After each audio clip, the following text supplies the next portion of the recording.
La livraison de colis aurait-elle du plomb dans l'aile? Certes, d'après la dernière étude Xerfi-Precepta, la confiance des leaders comme La Poste, FedEx ou DHL semble intacte. Ils investissent toujours massivement dans leurs infrastructures logistiques et les nouvelles technologies pour accompagner le monde du retail dans sa transformation digitale.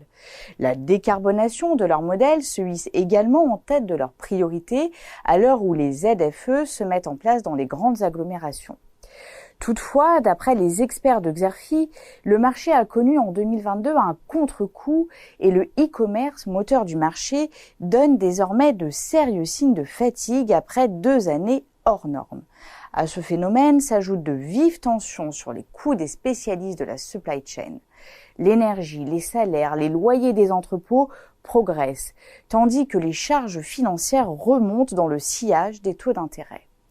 Dans ce contexte, quelles seraient les conséquences d'une hausse des prix des livraisons sur l'activité, comme l'a notamment décidé Amazon en rehaussant le prix de l'abonnement Prime?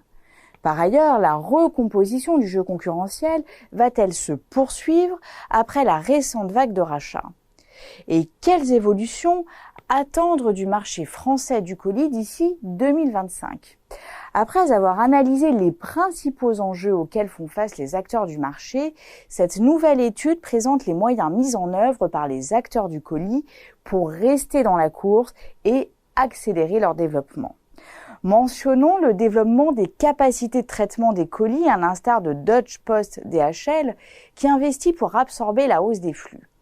Deuxième axe privilégié par les acteurs, la gestion des ressources humaines. L'étude analyse pour cela les initiatives d'Amazon, du groupe La Poste ou encore de Géodis.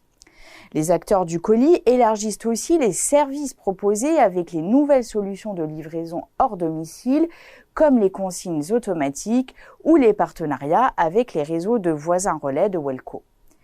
Par ailleurs, les acteurs tels que La Poste, Carrefour ou Amazon misent sur les innovations technologiques avec le déploiement de nouveaux modes comme les drones et des solutions d'optimisation. D'autres comme Géodis et le groupe Stern misent sur le développement international. Dernier axe majeur traité dans l'étude, la décarbonation des activités logistiques avec un décryptage complet des investissements réalisés par Amazon ou La Poste.